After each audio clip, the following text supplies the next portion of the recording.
We're here to talk about your new show on IFC, and your new book, which both come out next month.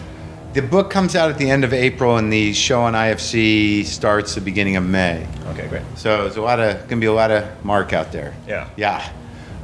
But I was hoping we could first talk about cats. You are one of the preeminent cat lovers in American society right now. Well, I don't know if I go that far. I do talk about my cats a lot. I do have cats. I have relationships with a few cats, but I think I'm very public about my cats. And I don't know that if I'm preeminent. I think there are people doing bigger work with cats out there. You know, like there are circus performers and there are cat rescue operations. I just have a few crazy cats. Yeah. Cats are insanely like viral on the internet. They're I mean, down here, I don't know if you saw the grumpy cat was down here. Have not seen that yet. I'll make note of it. I'm just wondering, what is it about cats that people react to? So, you know, people hate cats or they love cats, but nobody doesn't have an opinion on cats. What is it? Well, I think that cats, for me, are very you don't really know what they're up to, and they're sort of always kind of fascinating, and they seem to have their own thing, and they're sort of surprising. I think dogs are kind of emotionally consistent. You know, either they're very needy or they're a little aggravated. Cats, you assume, have an inner life because they get very focused on things, and they're kind of effortlessly cute with their own obsessions, and I think that makes people into them. What are your cats' names? I've got Monkey and LaFonda. Boomer's gone; he disappeared. And then there's the deaf black cat. He's a stray, and his name is Deaf Black Cat. And then there's the other stray who's always very scared, and he's Scaredy Cat. You raised a fair bit of money from the Save Boomer T-shirts, right? I did. I donated about $700 from the Boomer Lives T-shirts to a cat rescue foundation, and and I made it specific to use to save animals. Oh, can you stick up your? I want to show this WTF to the. That's the name of my show, my podcast. That was made by a fan.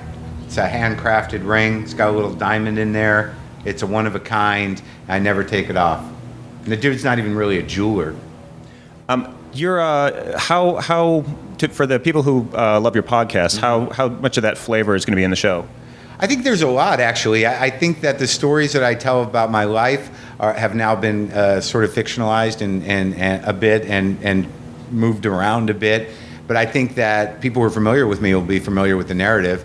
And also, we do have celebrities playing themselves as podcast guests in most of the episodes. And the way those are shot are they're pretty stunning. And the intimacy that I think happens in the podcast is also captured on the TV show, even though it's a fictionalization. The moments, if anywhere in the series where there was improvising, was during those. So most of the podcast pieces are real. They're improvised. They're very loosely scripted.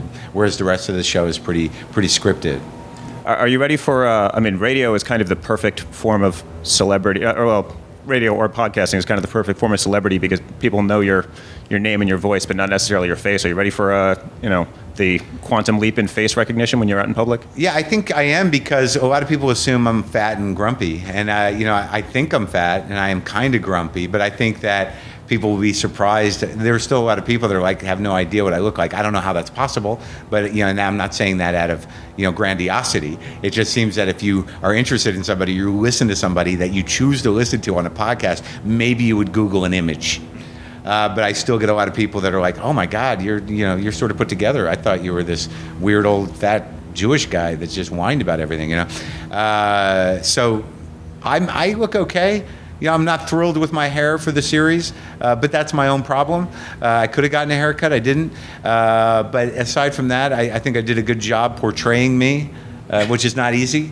And it was a lot of work, When you're the center of every scene in every episode, that's a lot of shooting, and we're all pretty excited about it.